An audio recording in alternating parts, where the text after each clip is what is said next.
السلام علیکم۔ آپ دیکھ رہے ہیں بات علم کی، جہاں ہم زبان، علم، پوشیدہ رازوں کو آسان، دلچسپ اور گہرائی کے ساتھ سمجھتے ہیں۔ جب آپ کلمہ لفظ سنتے ہیں تو سب سے پہلے آپ کے ذہنوں میں کیا آتا ہے؟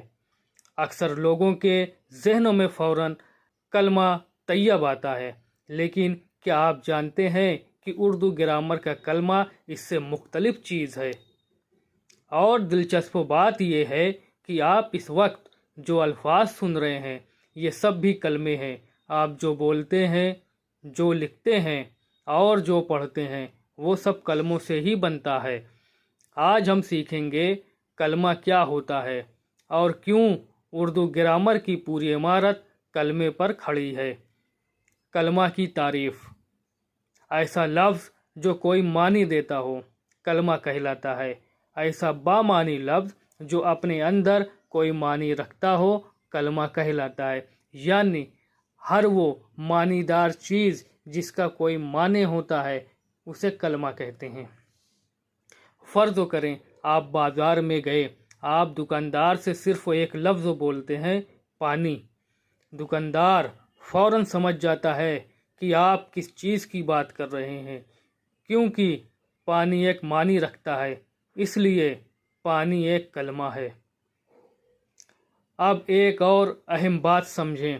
کچھ لوگ سمجھتے ہیں کہ صرف وہی چیز کلمہ ہوتی ہے جسے ہم دیکھ سکیں یا ہاتھ سے چھو سکیں، لیکن ایسا نہیں ہے۔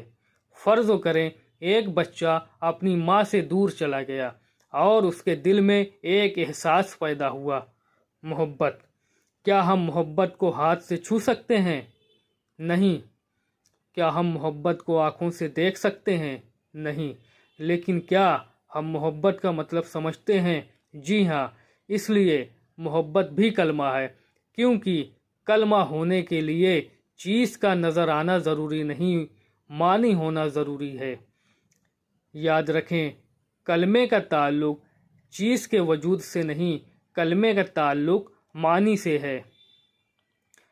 لفظ اور کلمے میں فرق: یہاں بہت سے اسٹوڈنٹ غلطی کرتے ہیں، وہ لفظ اور کلمے کو ایک ہی چیز سمجھ لیتے ہیں۔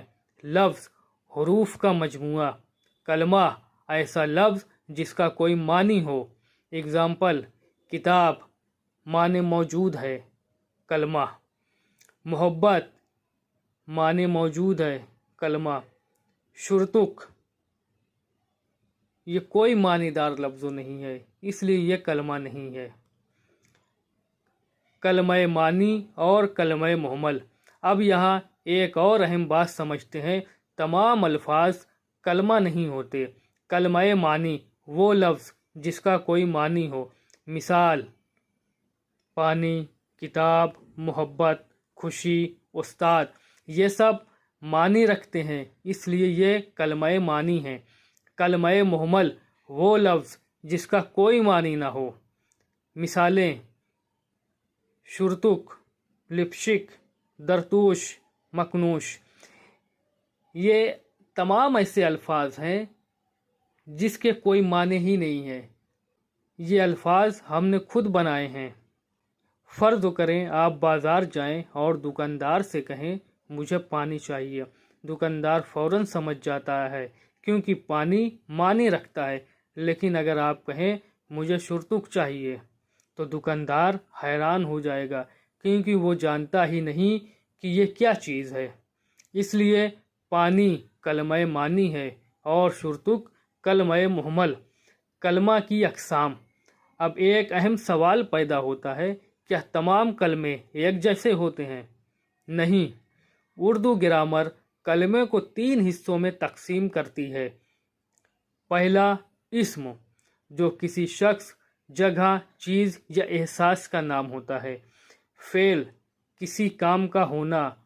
اور نمبر 3، حرف، وہ الفاظ جو دوسرے الفاظ کے درمیان تعلق پیدا کرے، جیسے میں، سے، پر، تک وغیرہ۔ جملہ: احمد اسکول جاتا ہے۔ یہاں پر احمد اسم ہے، اسکول اسم ہے، جاتا ہے فعل ہے۔ یعنی جو کچھ بھی ہم بولتے ہیں وہ انہی 3 چیزوں سے بنتا ہے، اسم، فعل، حرف۔ بتائیں کتاب کلمہ ہے یا نہیں؟ کتاب کلمہ ہے۔ محبت کلمہ ہے یا نہیں؟ کلمہ ہے۔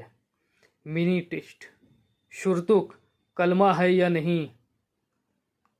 نہیں، کیونکہ اس کا کوئی معنی نہیں ہوتا، یہ بے معنی لفظ ہے، اس لیے یہ کلمہ نہیں ہے۔ پانی کلمہ معنی یا محمل؟ کلمہ معنی۔ امتحان میں اکثر سوال آتا ہے کلمہ کی تعریف لکھیں یا کلمہ اور لفظوں میں فرق کو بیان کریں یا کلمہ معنی اور کلمہ محمل میں فرق کو لکھیں۔ آج آپ نے سیکھا کہ زبان کی سب سے بنیادی اکائی کلمہ ہے اور ہر جملہ کلموں سے مل کر بنتا ہے۔ اگر آپ واقعی اردو گرامر کو بنیاد سے سمجھنا چاہتے ہیں تو اس سفر کا حصہ بن جائیے۔ اگلے ویڈیو میں ہم سیکھیں گے کلمہ کی اقسام، یعنی اسم، فعل اور حرفوں کی ابتدائی پہچان۔ تب تک کے لیے اجازت دیجیے۔ اللہ حافظ۔